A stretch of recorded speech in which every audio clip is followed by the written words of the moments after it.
Hello friends, welcome to Radha's world. ഇന്ന് നമ്മുടെ ചാളയുടെ മുട്ട എടുത്തിട്ട് വാഴയിലയിൽ പൊള്ളിച്ചെടുക്കാൻ പോവാണ്. എൻ്റെ കട്ട് ചെയ്തെടുത്തപ്പോൾ ഇത്രയും കിട്ടിയിട്ടുണ്ട്. ഇതിനായിട്ട് 5-6 ചെറിയ ഉള്ളി ഒന്ന് ചതച്ചെടുക്കാം.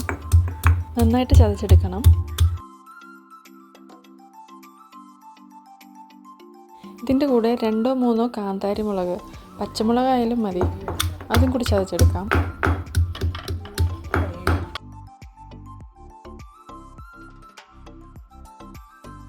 ഇതിലേക്ക് കുറച്ച് തേങ്ങ തിരികിയത് ചേർക്കാം.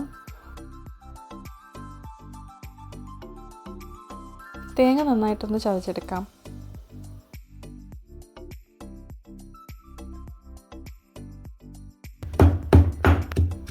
ഇതിൻ്റെ കൂടെ ആവശ്യത്തിന് ഉപ്പ് ചേർക്കാം. വളരെ കുറച്ച് ചേർത്താൽ മതി, ഒരു 1/4 ടീസ്പൂൺ.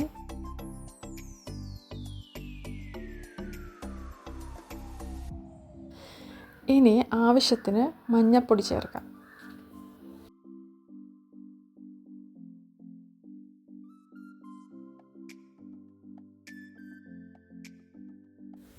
ഇതിൻ്റെ കൂടെ കുറച്ച് കുരുമുളക് പൊടി ചേർക്കുന്നുണ്ട്. കുരുമുളകായാലും മതി. ഇതെല്ലാം കൂടി ഒന്ന് ചതച്ചെടുക്കാം. ഇനി കുറച്ച് കറിവേപ്പിലയാണ് ചേർക്കുന്നത്. ഇതും കൂടി ഇട്ട് ഒന്ന് ചതച്ചെടുക്കാം. ഇടയ്ക്കൊന്ന് ഇളക്കി കൊടുക്കണം. എല്ലാം കൂടെ ഒന്ന് മിക്സ് ആവാൻ വേണ്ടി ഒന്ന് ഇളക്കി കൊടുക്കണം. എല്ലാം നന്നായിട്ട് ചതഞ്ഞ് വന്നിട്ടുണ്ട്. ഇത് നമുക്ക് മീനിൻ്റെ മുട്ടയിലേക്ക് ചേർക്കാം. എനിക്കിവിടെ കുറച്ച് മീനിൻ്റെ മുട്ടയെ കിട്ടിയിട്ടുള്ളൂ.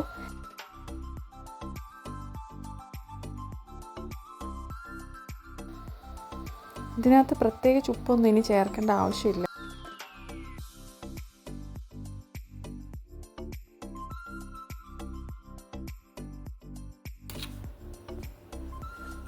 ഇതിനു വേണ്ടി തേങ്ങ കല്ലിൽ ചതച്ചെടുക്കുന്നത് തന്നെയാണ് നല്ലത്.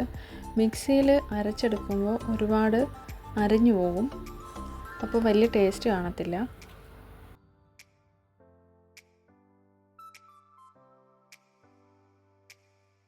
ഇതെല്ലാം നന്നായിട്ട് മിക്സ് ചെയ്ത് വെച്ചിട്ട് നമുക്ക് കുറച്ച് വാഴയില എടുത്തുകൊണ്ട് വരാം.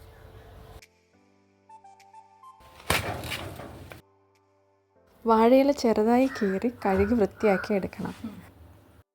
ഇതിൻ്റെ ഒരു വശത്തായിട്ട് ഈ മിക്സ് നിരത്തി വെച്ച് കൊടുക്കാം.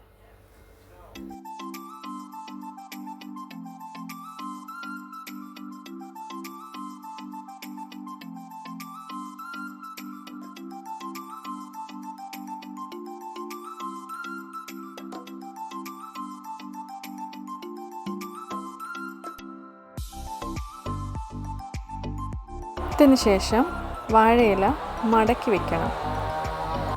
അടയൊക്കെ ഉണ്ടാക്കുന്നില്ലേ, ആ ഒരു രീതിയിൽ മടക്കി വെക്കണം.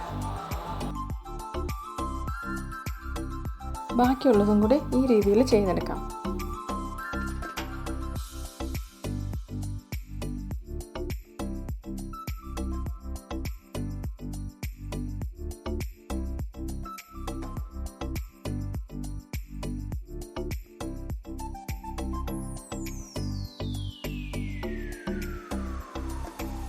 ഒരു ചീനച്ചട്ടിയിൽ കുറച്ച് എണ്ണ തടവിയിട്ട് ഓരോന്ന് വീതം ചുട്ടെടുക്കാം. ഓരോ പീസ് ഇലയും വെക്കുന്നതിൻ്റെ കൂടെ തന്നെ ഇതിൻ്റെ മുകളിൽ നല്ലൊരു വെയിറ്റ് കൂടി വെച്ച് കൊടുക്കണം. എങ്കിൽ മാത്രമേ ഇത് നന്നായിട്ട് വെന്ത് കിട്ടത്തുള്ളൂ. ഉള്ളിയും തേങ്ങയൊക്കെ ചതയ്ക്കാൻ ഉപയോഗിച്ച ഇടികല്ലാണ് ഞാൻ ഇതിൻ്റെ മുകളിൽ വെച്ച് കൊടുക്കുന്നത്. ഫ്ലെയിം മീഡിയത്തിൽ തന്നെ വെച്ചിരുന്നാൽ മതി. നല്ല വെയിറ്റ് ഉള്ളത് കൊണ്ട് തന്നെ ഇത് പെട്ടെന്ന് വെന്ത് കിട്ടും. ഏകദേശം ഒരു 2-3 മിനിറ്റൊക്കെ ആകുമ്പോഴത്തേക്കും ഇത് വെന്ത് കിട്ടും. 3 മിനിറ്റ് ആയിട്ടുണ്ട്. ഇത് വെന്തിട്ടുണ്ടോ എന്ന് നോക്കാം.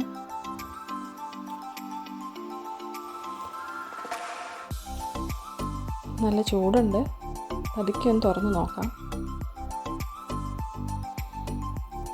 നല്ലൊരു മണമൊക്കെ വരുന്നുണ്ട്. ഇത് വെന്ത് കിട്ടിയിട്ടുണ്ട്. ഇനി ഒന്ന് ടേസ്റ്റ് ചെയ്ത് നോക്കാം.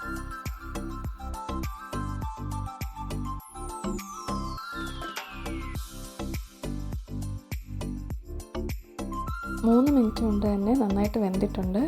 കഴിക്കാൻ നല്ല ടേസ്റ്റാണ്. വളരെ പെട്ടെന്ന് തന്നെ ഉണ്ടാക്കിയെടുക്കാനും പറ്റും.